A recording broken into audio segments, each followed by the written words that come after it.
about how area and perimeter affect each other, right? So, real quick, before we get into that, someone tell me what perimeter is. We should all know this. What is perimeter? Okay, everyone track Miriam, please. In this class, perimeter is when you measure the outside of a shape. So, right, the outside, the distance around the shape. Exactly. Okay, and then, so when you have the area, so you guys are working with 101 centimeters squared, correct, on this problem? Correct.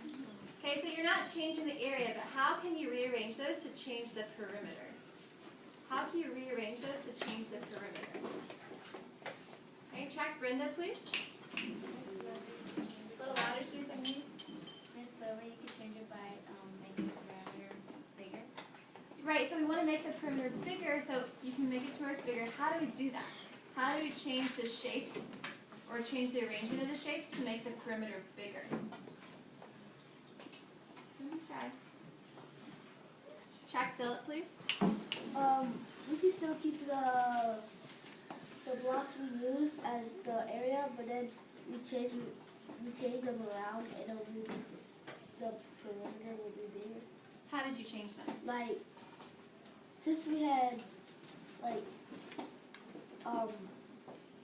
3 24 blocks, like in the upside down L, and then we had like five more 5 base blocks, and then we had another 1 base block. Okay. We rearranged it so that it just be like an irregular shape, like a different irregular shape. Oh, an irregular shape. So you're saying that maybe when we make the shapes into irregular shapes that are kind of all spread out and stuff, it makes the perimeter bigger? Is that what you're saying?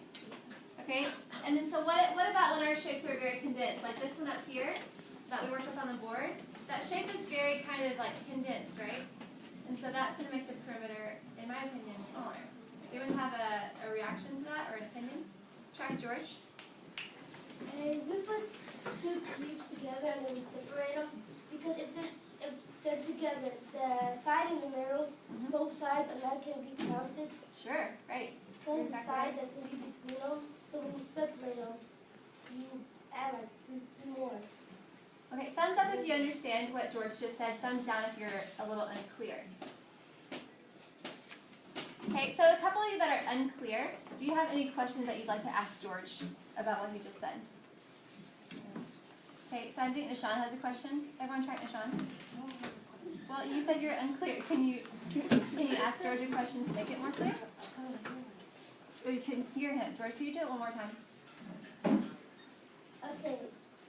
It has a bigger perimeter in the cube or the square. Sorry, George, keep going. And if the squares are separated, because when they're close, the sides that are touching are not being counted, and the sides that isn't between them, they don't you don't count them as perimeters. When you separate them, you count more than when they're together. Is that a little clearer, Nishan? Okay, everyone give George some snaps. And really everyone that answered some snaps.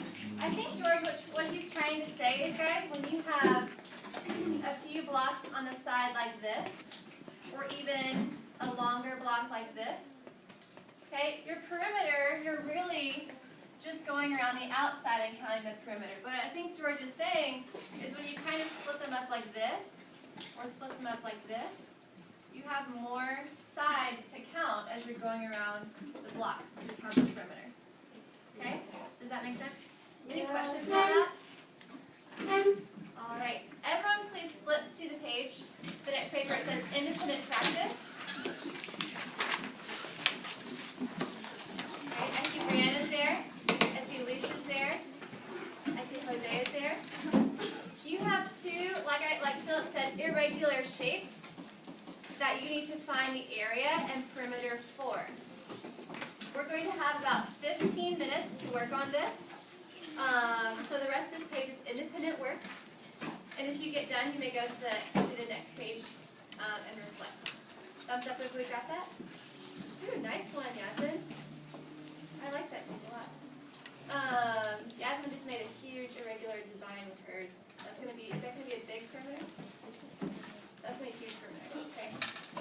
so please work on your own at a level 0. Work on your own at a